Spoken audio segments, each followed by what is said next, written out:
Okay, so this will be my interpretation, or we can just say this is my reading of the sun, I guess we can say, or my interpretation of the sun, whichever one. So I already did an interpretation of the sun, but I just felt like I can do like so much better, you know? Okay, so the sun. The sun, symbolically speaking, is the star of our solar system, literally speaking as well. Everything revolves around the sun, you know. In astrology, the sun represents the identity. The sun is the ego. The sun is how we see ourselves. The sun is not only how we see ourselves, the sun is yet who we want to become, you know, in a sense. The sun is not particularly instinct, it's more reason, you know, like whereas the moon, mother moon, is our instinct. This is like our intuition and things of that nature. The sun is more reason. The sun is the conscious mind, whereas the moon can fall under the category of the subconscious mind. The sun is like it can represent our drive. It's in a sense how ambitious we are, as to how ambitious we are, how proudful we are. How the sun also shows self-esteem, so how confident you are. These are all things that the sun could represent. So in someone's natal chart, the sun, like I said previously, represents their identity. The sun is how they see themselves. The sun is how other people perceive them as well.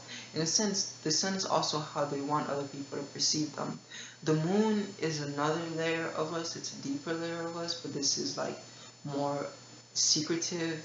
And when we are in the moon, which is the mind, we can dream to be this, we can dream to be that, but the sun is who we truly are. Like, you know, there's no escaping the sun, whereas if you are in your moon, you can dream to want to be like this or like that. Like, you know, the sun at the end of the day is who we are. It's also who we strive to be. It's only when the happiest people are the people who are expressing their sun sign. You know, it's like when you study, well, the whole chart, of course, but when you understand where your house, what sign your sun is in, and what house it's in, this is when you can truly illuminate. The sun is indeed about illumination. It is an illuminary planet. The sun also, in a sense, can represent enlightenment, and that is, in a sense, the goal of the sun, because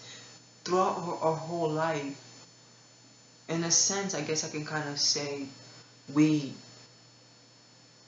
go on living our whole life to only come to the realization of our sun sign, in the sense that it's we are here to fully develop our sun sign, you know, and this is the goal. So this is why the sun can represent enlightenment. So when it comes to illumination, the sun, whichever sign the sun is in, is the sign that the sun is illuminating, you know. So this would indicate that if you are you know, let's say a Gemini like me, when you are able to express yourself intellectually, when you can connect with people, when you can communicate with people, when you can learn and things of this nature, these are things that you can actually thrive with, you know. These are actually things that you can that bring you confidence, bring you happiness, bring you sunshine.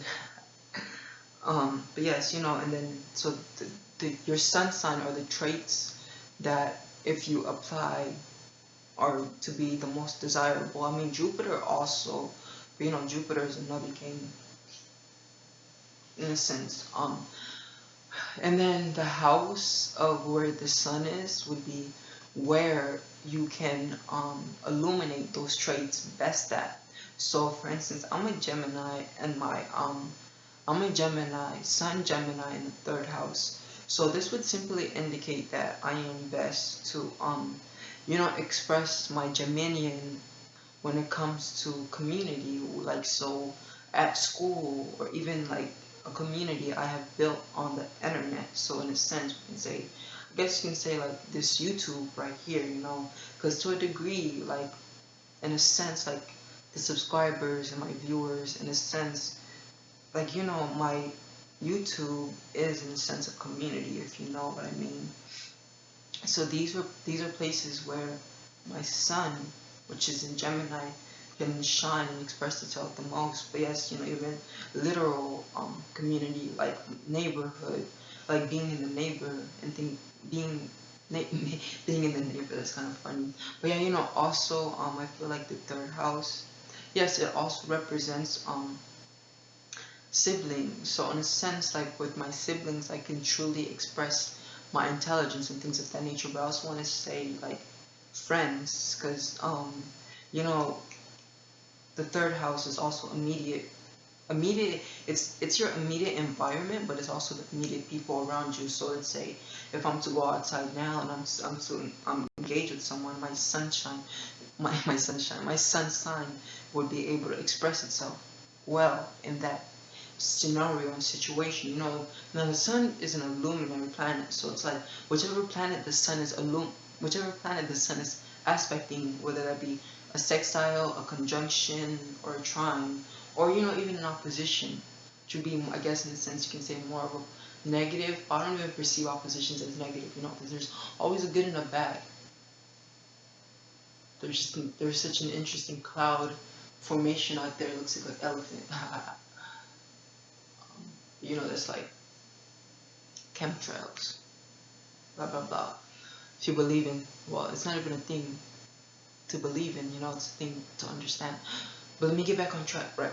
So yes, whenever the sun aspects other, planets, the sun illuminates. The sun shines on that planet. For instance, my Jupiter is in conjunct with my sun. So what this is doing is my sun is, it's illuminating, it's shining light on my Jupiter. So because of the sun giving Jupiter this energy, Jupiter has now become even better, in a sense you can say. And yes, the sun is energy, the sun is vitality.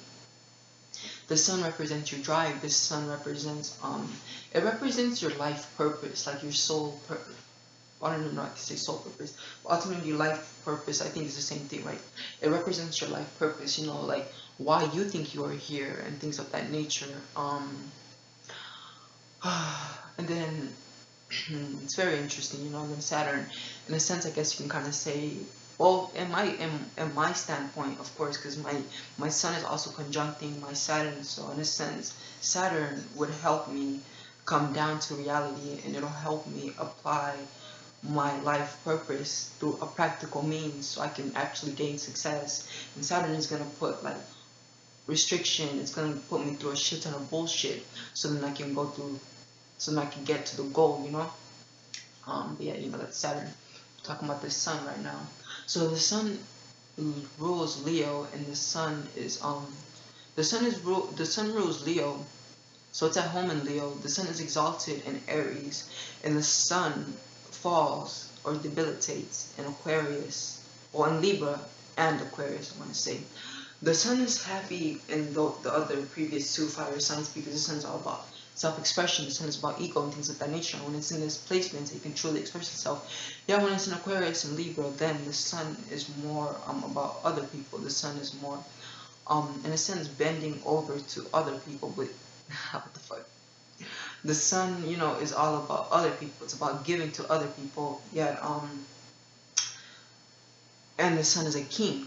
I mean, wait, the sun is not about giving to other people. The sun is about self-realization. The sun is about self-expression.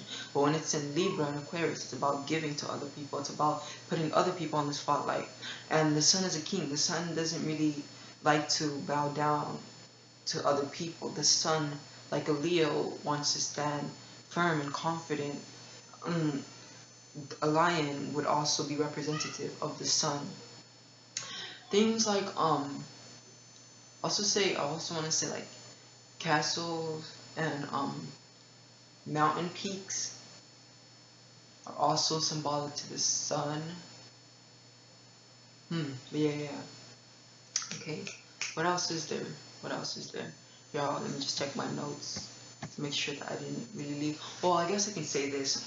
The sun also. So the negative attributes of the sun, or in a sense, when you overdo the sun, when you are overly expressive, and this is when you can be judgmental, you can be self-centered, judgmental and self-centered. I know there's another one also. So yes, you could be judgmental, self-centered, and overly willful, like constantly, I guess in a sense, constantly on the move, constantly wanting to do something, and things of that nature, Um, the sun